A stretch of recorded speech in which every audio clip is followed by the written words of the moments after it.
आरव एक छोटे से गांव का साधारण लड़का था।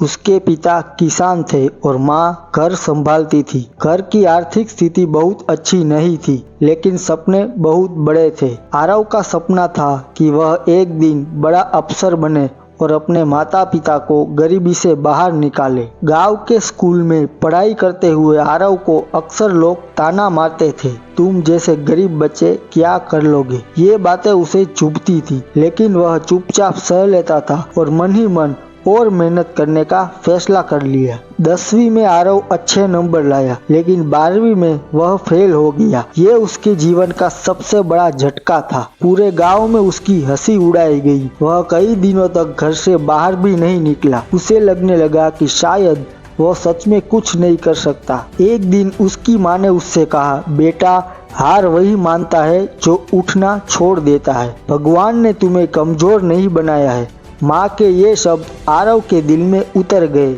आरव ने दोबारा पढ़ाई शुरू की। इस बार उसने मोबाइल, दोस्तों और बेकार की बातों से दूरी बना ली। दिन रात मेहनत करने लगा।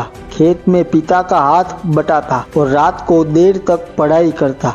अगले साल उसने 12वीं अच्छे अंकों से पास कर ली। इसके बाद उसने एक बड़ी प्रतियोगी परीक्षा की तैयारी शुरू की।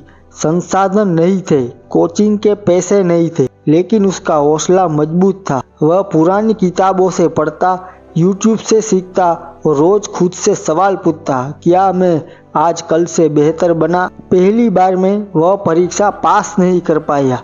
दूसरी बार भी असफल रहा, लेकिन इस बार उसने हार नहीं मानी।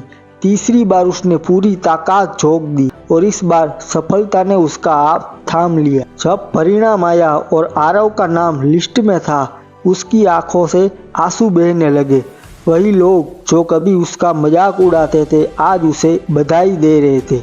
उसके माता पिता की आंखों में गर्व था और आरव ने यह साबित कर दिया कि हालात चाहे कैसे भी हो, अगर इंसान खुद पर विश्वास रखे और लगातार मेहनत करे, तो असफलता भी एक दिन सफलता के आगे झुक जाती है।